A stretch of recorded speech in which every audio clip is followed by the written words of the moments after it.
You just got yourself into a mess. Now, did it really happen that way? For those of you who know the book of Job, did it really happen quite that way? No. No. What happened in Job was, for starters, Job didn't have a clue what was going on. Okay? He had no idea there was even a book going to be written about him. Right? He didn't know all that. Also, he didn't know that there was this meeting up in heaven, wherever heaven is. And in heaven, God got together with angels in this council, and amongst them was the angel Lucifer, or better known as Satan.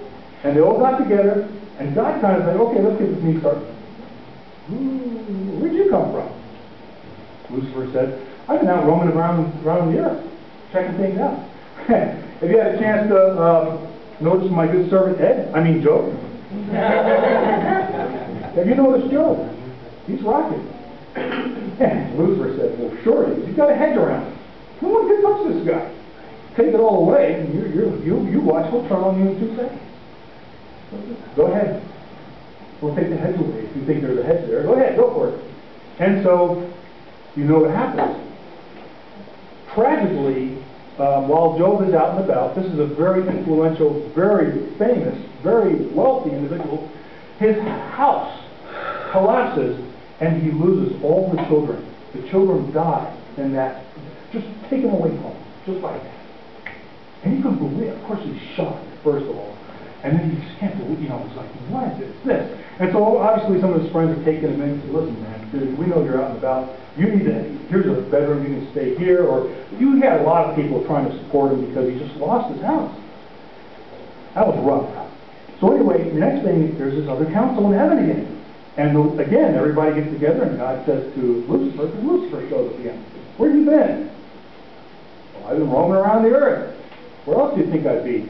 And the Lord says, well, have you noticed my good servant Job? Yeah. He's hanging in there. He still has this belief in you, but you let me touch him personally. And the Lord said, fine. Go ahead. Have with him. Just don't kill him. And so as the rest of the story goes, what happens is Job comes down with an undiagnosed illness. The reason why it's undiagnosed, no one wants to get near this guy.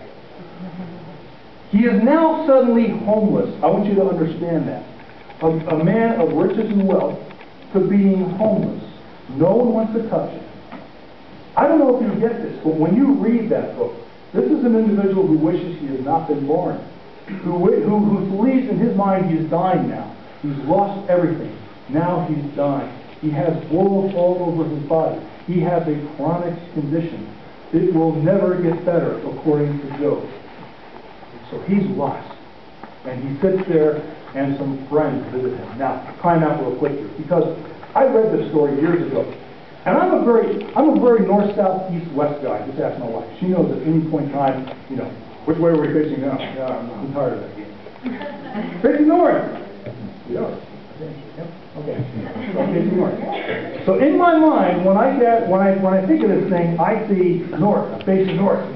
Job just lost his home. They had a council in heaven. Job lost his home. He's now sitting on the foundation of his wrecked home.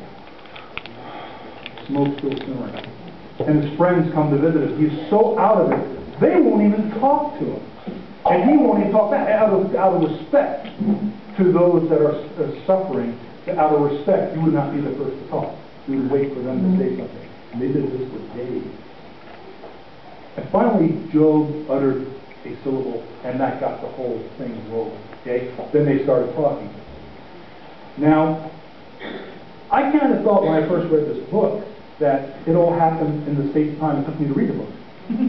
So it's like, 4 or 5 hours later, chapters. They're done talking for 30-some chapters. I'm over here, and, story's over, he's restored, everything's good.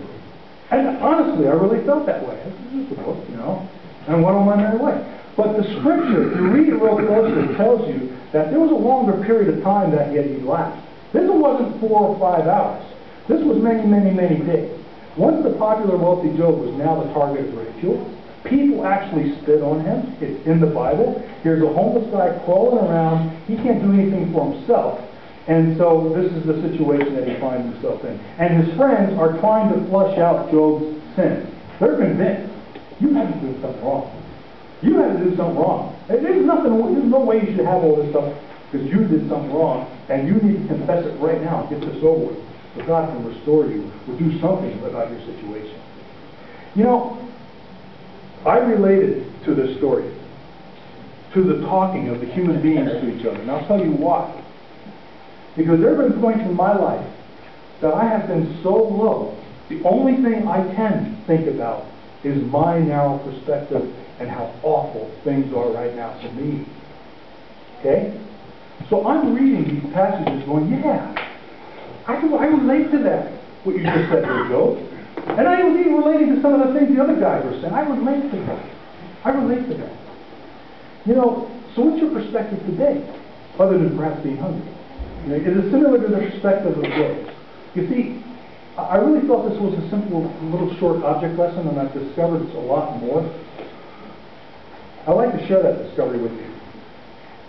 And so if we go to